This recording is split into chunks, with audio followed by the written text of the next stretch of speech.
We all love a good life hack, right? You know, those clever little shortcuts that promise to make life easier, maybe save you a little time, a little money. Oh, absolutely.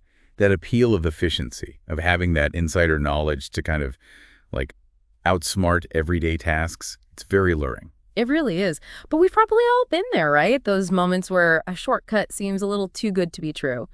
And that's exactly what we're diving into today, those DIY disasters, the ones that make you wonder, what was I thinking? You know, it's fascinating because often these DIY disasters, they start with a perfectly sound idea, a valid principle. It's the execution, the maybe not fully grasping the how-to that leads to those oh dear moments. Yeah, you get in over your head. And speaking of getting in over your head, let's start with everyone's favorite, home repairs. It's so tempting to unleash your inner Bob Vila, but as Jake's story shows, a little knowledge and a can of expanding foam, well, those can be a dangerous combination. Oh, Jake. Jake's experience is it's a cautionary tale, for sure. Yeah. It highlights why it's so crucial to really, truly understand the materials we're using, the forces at play.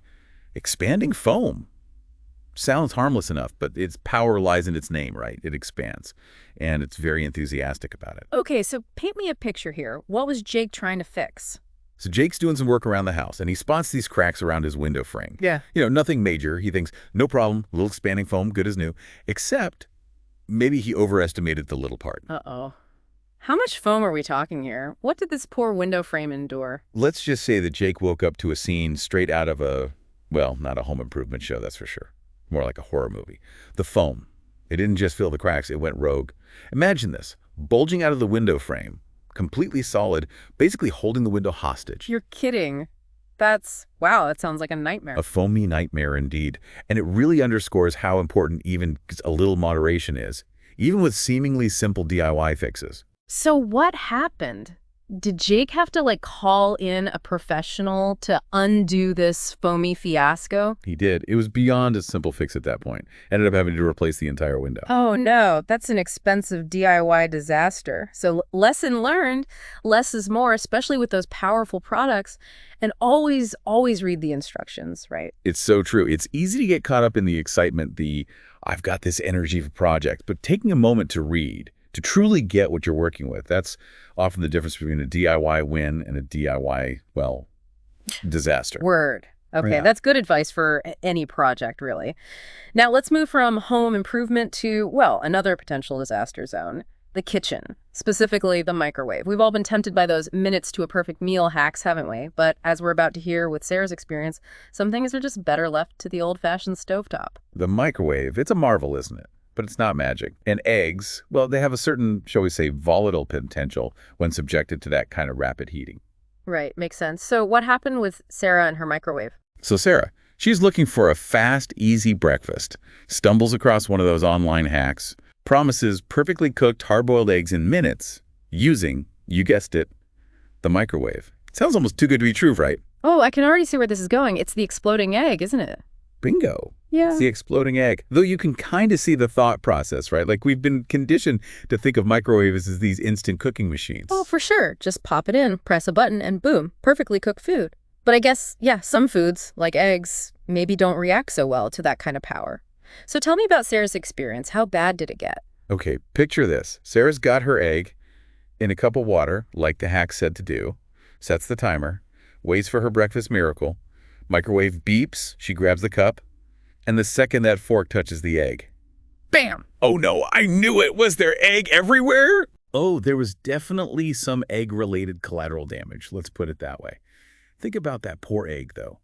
Internal pressure, building and building from that rapid heating until, well, kaboom, like a tiny pressure cooker, reaching its limit right there in the microwave. I never even thought about it like that. It's like a miniature explosion just waiting to happen. So I'm guessing Sarah's learned her lesson about microwaving eggs. Let's just say I think she's sticking to the stovetop for her hard-boiled eggs from now on. Yeah, probably a good call. Yeah. So the takeaway here, microwaves are great for a lot of things. Maybe leave the eggs to more, shall we say, traditional cooking methods? Sometimes the old ways are the best ways, especially when dealing with something as, well, potentially volatile as a microwaved egg. Right. Noted. Okay, moving on from culinary chaos, let's talk about another DIY disaster zone, the world of beauty hacks. We've all been there, scrolling through social media, and you see those miracle solutions promising to transform your look with nothing but, like, stuff you already have in your house. But as this next story illustrates, you gotta be careful with those too good to be true beauty hacks. And this time, it involves something I'm guessing most people have in their bathroom right now: toothpaste. Toothpaste, yes. The multi-purpose promise. Sparkling smile, and if you believe certain corners of the internet, the secret to clear skin. But as we're about to find out, our skin sometimes needs a little more, shall we say, finesse than what we use to clean our teeth. That makes sense. So tell me more about this toothpaste beauty blender. Who tried this and what happened? So this is Emily's story. And Emily, like many of us, is on that quest for clear skin. She comes across this hack, this idea that using toothpaste as a spot treatment can banish blemishes overnight. I've heard of that one. The thinking is, I guess, that some of the ingredients in toothpaste that dry out pimples are also in some skincare products. Right, but it's a case of correlation, not causation. Right. Just because an ingredient has a certain effect in one context, like fighting bacteria on your teeth, doesn't mean it's universally applicable, definitely not on something as sensitive as skin. Okay, yeah, that's a really good point. So what happened when Emily decided to try the toothpaste thing? So Emily, she's brave. She figures why not, right? Slathers a nice thick layer of toothpaste on her breakout before bed, dreams of waking up to a flawless complexion. Oh, no, I think I already know what's coming next. This does not sound good. How bad was it? It wasn't pretty. She woke up, and not only was her skin not magically clear, it was red, angry, irritated. Turns out toothpaste is not exactly dermatologist-approved skincare. No kidding. Our skin is so delicate, it's kind of wild to think people are putting toothpaste on it. So what's the lesson here? What should people take away from Emily's experience? I think the biggest takeaway is this. DIY can be fun. Sometimes it even works. But our skin, it's our largest organ, and it deserves care and attention from products that are actually designed for its very specific needs. Toothpaste for teeth, actual skincare for skin. Okay, good to know. So from a skin mishap to, well, let's call it a fashion fiasco. During the pandemic, it seemed like tie-dyeing was all the rage. But bleach tie-dye, well, that requires a bit more finesse, as Alex found out the hard way. Bleach tie-dye. It can create some really cool effects visually, but it requires a certain level of caution, respect for the chemical processes happening, which unfortunately can get lost in translation, especially when something goes viral online. Right, and during the pandemic, there was so much DIY going on. Makes sense that people might have jumped into something like bleach tie-dye without, the full picture of what they were getting into. So tell me about Alex's experience. What happened? So Alex is ready to embrace the trend, right? Gathers his supplies, bleach, check. Rubber bands, check. Gloves, not so much. And that's where things take, let's call it, an unfortunate turn. Uh-oh. Yeah, that doesn't sound good. Bleach on bare hands. Not exactly a recipe for success. Yeah, bleach is powerful stuff. I once accidentally bleached a hole in my favorite pair of jeans, so I can only imagine what it would do to your skin. So Alex is tie-dyeing away, no gloves, and then what? What happened? Well, bleach, as we know, it doesn't exactly discriminate between fabric dye and, well, living tissue, that telltale burning sensation. It made itself known pretty quickly, let's just say that.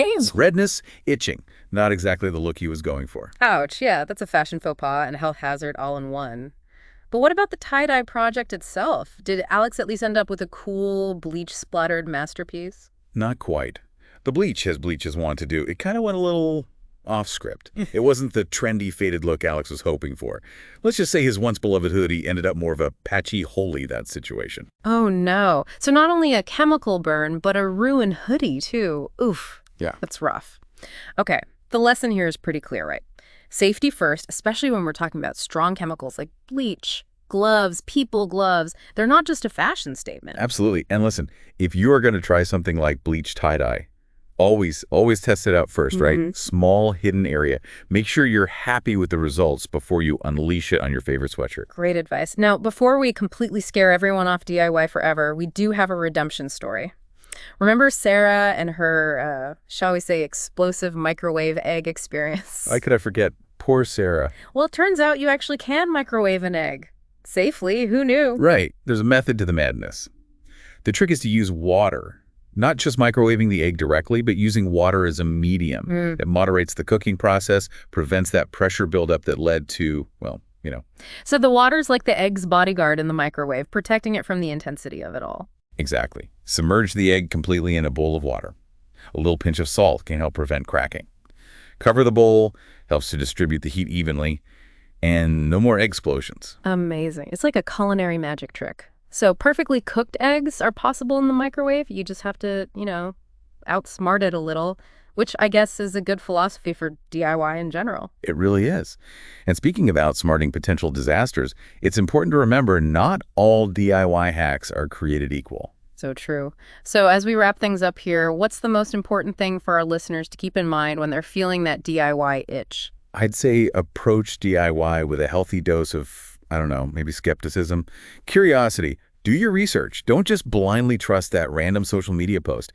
Check multiple sources, make sure you understand the why behind the how, and if something seems too good to be true, it probably is. Unless it involves water and eggs, apparently. Exactly. And hey, maybe most importantly, prioritize safety. Wear that protective gear, be smart about chemicals, and don't be afraid to call in a professional if you need to. Sometimes the best DIY hack is knowing when to DIY and when to delegate. Couldn't agree more. Well, there you have it, everyone. DIY disasters, cautionary tales, and a few redemption arcs along the way. We've all had our share of DIY oops moments, right? What about you? Ever have a project go hilariously wrong? We'd love to hear about it. Until next time, happy hacking!